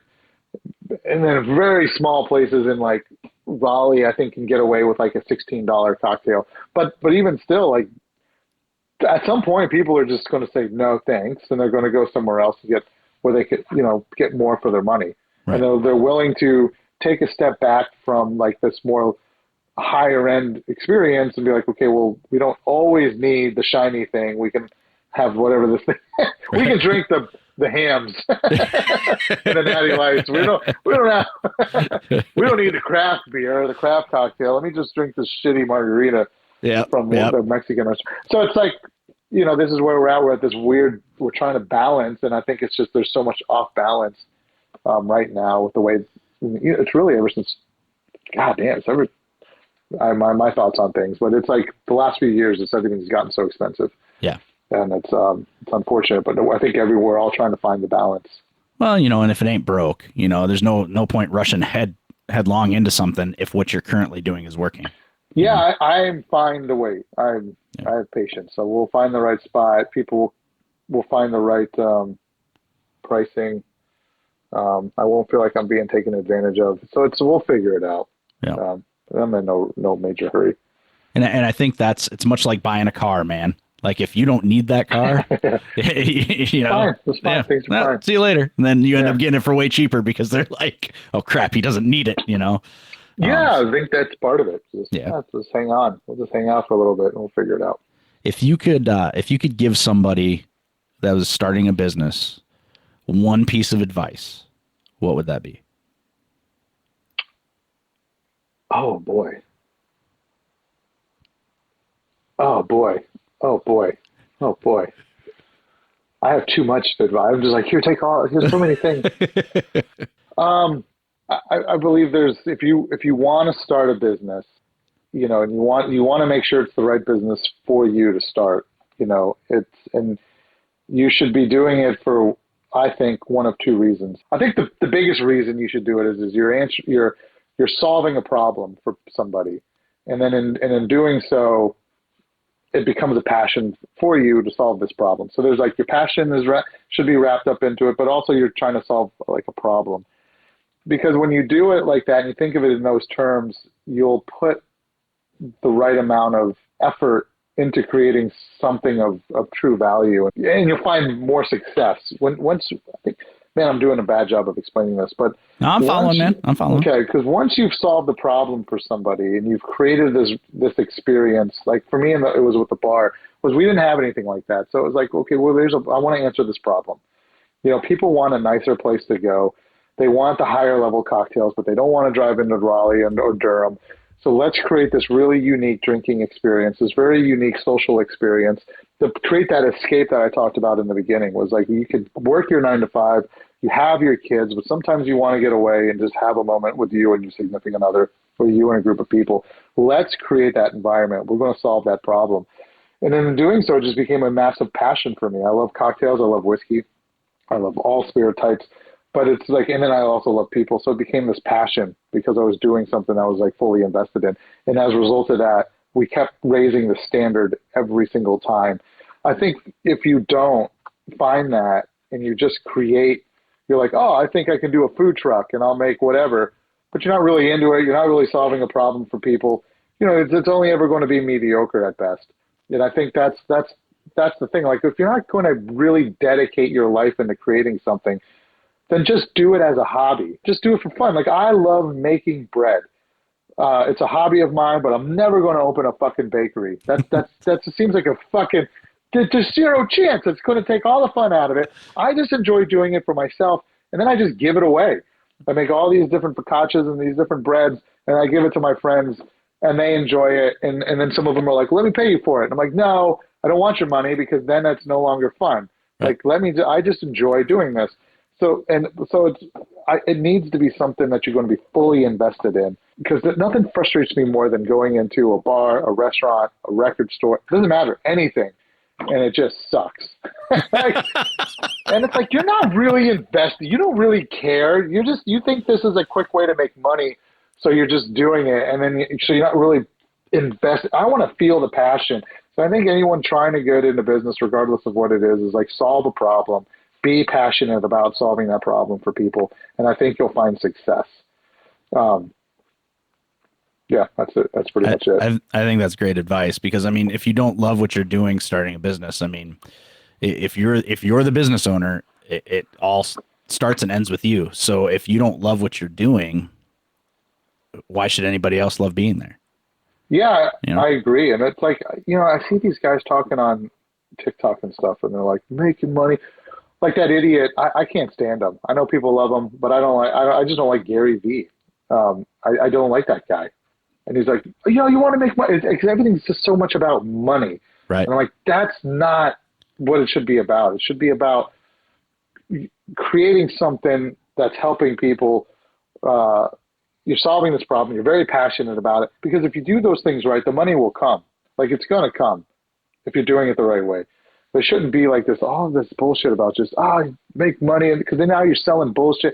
You become more of a scam artist than anyone who's actually out there being an entrepreneur. I think there's a very big difference. I just think that guy's a bit of a scam artist. I don't. Anyway.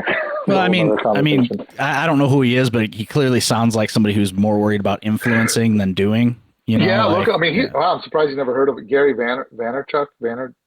He goes by Gary V. Gary V. For sounds sure, sounds like a douche. I think so. But it's like. Anyway. I mean, I'm not a big fan of like that whole, if they try to make it sound easy, like I've got a way that's going to slam dunk and it's going to be easy and anybody can do it. And like I've got this buddy who's doing this letter writing campaigns to casinos or something. And then he gets paid through a like iPhone app. But like, it's weird. It's really weird. And it's like, dude, that's a multi-level marketing scheme. Like everybody knows it except for the people that are falling for it. Like just, another Amway. Amway, Quest, whatever they're calling it this month, and it's, nothing. What's the old saying? Like nothing good ever comes easy. Yeah, there's a lot of truth. You got to work at it. Yeah. Well, we didn't have money growing up, so it was like I didn't have a choice but to work at it. That was like if you wanted a better life, you had to work for it. Some people get money given to them, but I didn't. But I also knew I didn't want to make it about the money. I do think anyone can do it, but it's going to be difficult. It's always difficult. Nothing's ever easy. I mean, we had a hell of a time. The first few years were very painful. I didn't pay myself for the first year and a half. Wow. I just reinvested all the money back in. Well, again, like I told you, I was enabled by my VA disability money. Right. So it was, it afforded me the opportunity to take the money that I was making, reinvest it back into the business, making sure the staff was taken care of first. Because we have like 400, 500 bottles of whiskey now on our wall, but it was like building this really cool spirits program, building better bartending programs. So we just kept reinvesting because I believed that it would work. And then it did. And then we got shut down for almost a year. Then it almost failed. I was like, fuck, now what? How did you weather that? That's actually a really good point. Yeah, it was a lot of, so in North Carolina, we were shut down for a little over 8 months. And we never knew when the end was coming, so we created a little grocery store. We were already doing charcuterie at the bar, so I had some really nice meats and cheeses. So I'm like, why don't we just sell this stuff? So we created a little grocery store at the front part of the bar where people could get high-end products that were not necessarily sold at the grocery stores. because we didn't have like really great grocery stores near us. So that's what we did, and we had a lot of support through that. It paid the bills, but it didn't really pay much else. And then we started creating these cocktail kits, because we're not allowed to sell alcohol to go, but I could create a kit, and I could say, all you have to do is take your favorite gin, add it to this, shake it up with some ice, and now you have this cocktail. So we were doing everything except for adding the base spirit, and that was successful. And then at some point, I just ran out of money because none of it actually made real money. Right. So at some point, I was like, I pulled them all in, and I was like, all right, guys, this is where we're at. We're either closing or we're going to do this. We're going to be illegal. And they were like, what do you mean? And I was like, we're built on this premise of a speakeasy vibe. We're going to become a real speakeasy, because I was not allowed to sell, and I would have lost my license if I got caught. So I bought these curtains, blocked out all the windows, took a bunch of boxes and chairs, stacked them on top of each other so it looked like we were doing renovative work, or tricked the whole town of Clayton. It was amazing. We had this back door, blocked off everything except for the back door. Found my hardcore regulars, gave them business cards with a burner phone number on it, because I had an extra cell phone. What the fuck? No, true story. Did a monthly pay subscription with Verizon, and I was like, text this number for a reservation we're opening. And they were like, oh my God, that's great. And I'm like, it's still illegal, so I trust you, you know. So we did, and then, but we did it the right way. We did it the way that the state or whoever, maybe it was federal government, told restaurants to do it, because restaurants were allowed to open, but bars were not in North Carolina. So 6 feet, spread out, you know, like limited amount of seating. So we did it. We followed up. So if I did get caught, I could be like, well, Your Honor, we at least did the best way we could. And I told my staff that, and I was like, even though whatever your thoughts are with wearing masks, I was like, let's wear the masks, because once again, if we get caught, you know, we are doing everything right. We're just trying to survive. So I did it, and then my regulars would text. We put a reservation together. They would come in. They would buy my most expensive stuff. They tipped huge. My staff loved it, but all of them were in. All of them were like, hell yeah, let's do this. So we did. We did it for about 2.5 months, and then all of a sudden COVID was lifted, and we were fine again. But no, I had no choice. So we blocked out the windows, ran it like a speakeasy, and then 2 times I had the ALE come in, and we're like, hey, so we see that you're buying, because they would get the reports, so they could see that I'm buying shit. Oh shit! And they're like, so why are you buying it? And they gave me they like read me my rights and everything. I was like, I'm buying shit because at some point there will be an end of this madness, and I will be able to open. And they couldn't argue that. And I was like, I'm only buying certain, you know. So they were like, okay. And then they'd leave, and they'd come back. But I did it on random days also. So it was like, on this Monday, you know, and I would text out, you know. So it was random days. It wasn't like every hour. So they could come in on a Saturday, we'd be closed. Next Saturday, we might be open. So it was very random. And then I had the town of Clayton. No shit, dude. I had one of the councilmen that for the town of Clayton called me and was like, hey, just want to make sure you're doing all right. And these guys were never going to help me. This is the bullshit of it all. But they were like, we want to make sure you're doing all right. We see it looks like Revival's closing or closed, or that's the rumor. And I played into it. I was like, well, you know, COVID's got to shut down.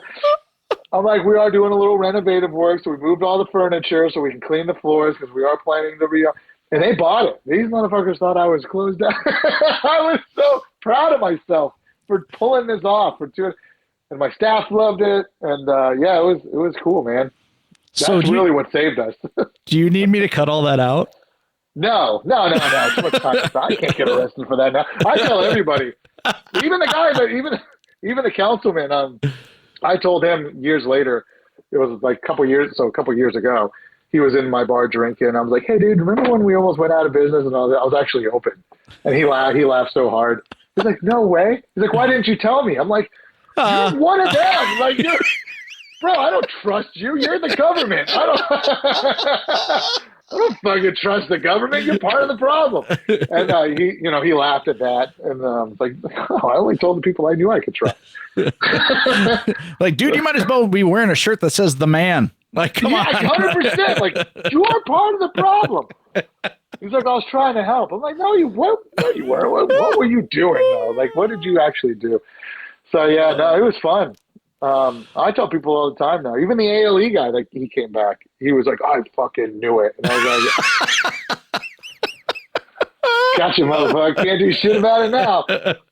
Because even then, I wasn't doing anything illegal. There's no law against it. It was just like this mandate that the governor should put down. And yeah, what were they going to charge you under? I mean, some kind of dram shop law or something. I don't know. I don't know. Well, what they did say is that we could lose our license, and I was like, well, I'm not trying to. That would really fuck me because I'm not trying to lose my license, and I'm not sure if I could get it back. So that would have been the thing. But even then, I think I could have got a lawyer and bought it. Yeah. But it would have cost me money. Right. But it's funny. It makes me laugh when I think about it because it was an interesting time. So yeah, that was a while. I mean, I can't. It almost feels like it didn't happen. Like it feels so surreal when you think back to like especially that first year. Like the roads were barren. Nobody was moving around. Weird, nobody was walking through like the grocery store, and there was arrows on the floor because you can only walk one way in an aisle. Yep. And then there's like no going back. So it's like, oh fuck!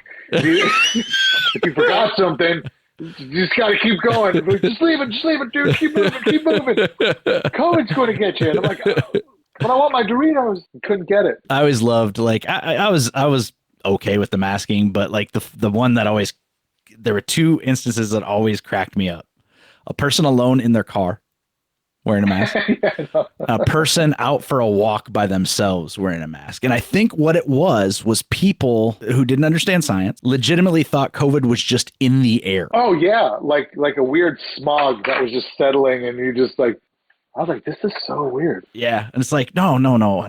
I mean, I don't have time to explain to you why that. No, that's not how that works, man. That's not how it works. I mean, it's weird to, know that in, 20, 30 years, you're going to be like, would you believe? You're never going to believe this, but the entire world, it wasn't even a country. It was like, that was the thing. Like I have friends all over the spectrum of political. Sure. On all the way across, all the sides. Because I'm like, it wasn't just, it was like literally the entire world just shut down. It was so fucking bizarre. I'm like, we just shut down. And then 9 months later, we're like, that's it. We're fine. I go to they're like, it's fine. I mean, I go get the flu shot through the VA. And then the nurse was always like, we want the flu and the COVID. And I'm like, is it still a thing? And she's like, well, yeah, or I don't know. Do you want it or not? And it's like, that's where they're at with it. I'm like, well, I guess. I got the first one, and that was 2 shots, and then I got a booster later. I got so sick both times that I got the shot, and I also had COVID twice. So like, I'm like, look, you're just losing all the way around. Yeah, I'm like, I've gone for a couple years now of not being sick, or I could go to get that shot and know that I'm gonna get sick with the same symptoms. I don't want to do that anymore, so I'm not going to do that anymore. Yeah, I got the flu shot because I'm used to it. Not by this, well, we had to in the Marine Corps. Like you had to get all the vaccinations, and that's the thing. Like even my buddies who were so upset about it, I was like, "Do you remember when we got anthrax? Remember the anthrax shot? Like because I'm like that was like the worst thing I've ever felt. Like that was insane. So I was like, I don't know, dude. It's just like another version. So I got it. I got the two-time thing. Well, I was also afraid I was going to lose my VA disability. There were some weird rumors going around. Oh, I was like, if you don't get it, because people were losing their jobs. Like it was crazy. Yep. And then I was like, dude, the government might take away my VA money. And I don't know if that's probably not true. I should, but at the time I was like, I don't want to take that chance. So I got it, and that was it. I never did the booster or anything. It just sort of ended. It just feels like it ended, and I'm like, I don't know what the fuck is going on. So I always look at it. I'm like, well, there's the before time and the after time. So anytime I talk to anything prior to 2020, I'm like, oh, you mean the before time? That's how I refer to it. I mean, that's the way it feels. It is. Everything was different. Yes, the before times. Yeah. We were carefree and we could hug each other and laugh and not be afraid. I mean, ultimately in our lifetime, because we're a fairly similar age, there are 2 before times. There was before 9/11 and before COVID. It's like, I used to fly all the time when I was a kid. Never had to take my shoes off. Well, you didn't have crazy security checkpoints. You just walk on the fucking plane, just like you're walking on a bus. No one cared back then. No, I remember I was in college, so yeah, I me too. for sure remember the before time and then the after time. But now it's become so like part of our life that the new before time for me is 2020. Like, yeah.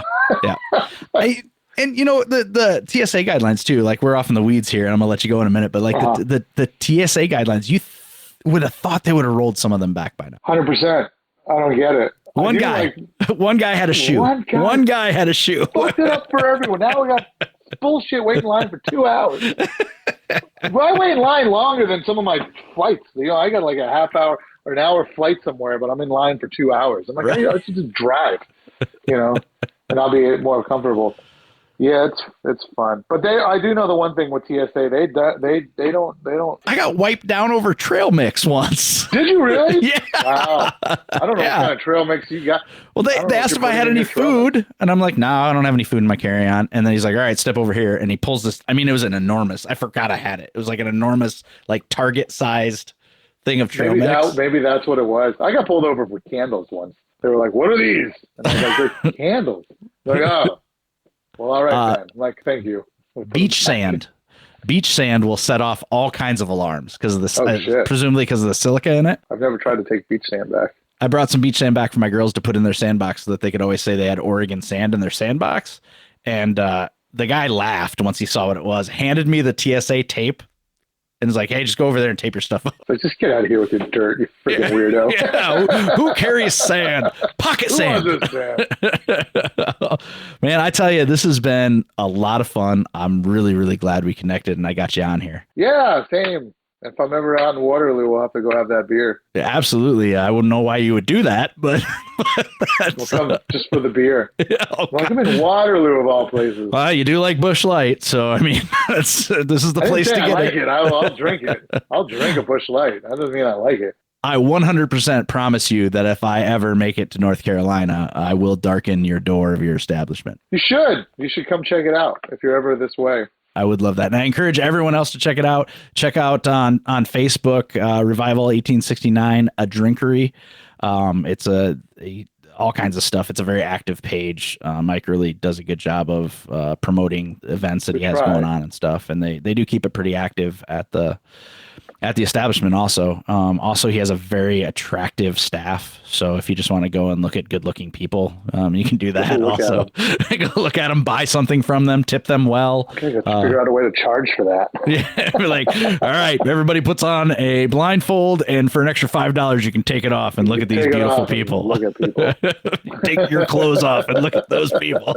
I don't know if we want to encourage that. Guess it depends on the party. I don't know. Yeah. Sir. Again, this is a Wendy's. This is Wendy's. What is the matter with you? Put your pants back on. But man, thank you so much. Thank you for coming on here and telling everyone about what it is, explaining what it is that you do, Mike. Thank you so much. Well, thanks for having me. This was a lot of fun. Absolutely. Do it again. You know what? I have a proposal for you when we go off here, and I think you'll like it. So. Yeah. Okay. Sounds good. All right. Stay safe, man. All right. Yeah. You too. Right. Bye.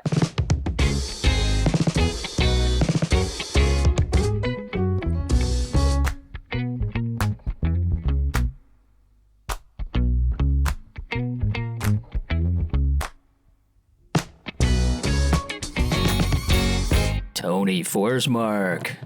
This episode is brought to you by Our Weird World. Every week, I, John Henson, dive into weird, crazy, and forgotten stories from the history books that you have probably never heard before. I try to put some humor into it, or maybe I just come off sounding like a dick. That's really up for you to decide. But join me every Monday. Subscribe everywhere that you get your podcast.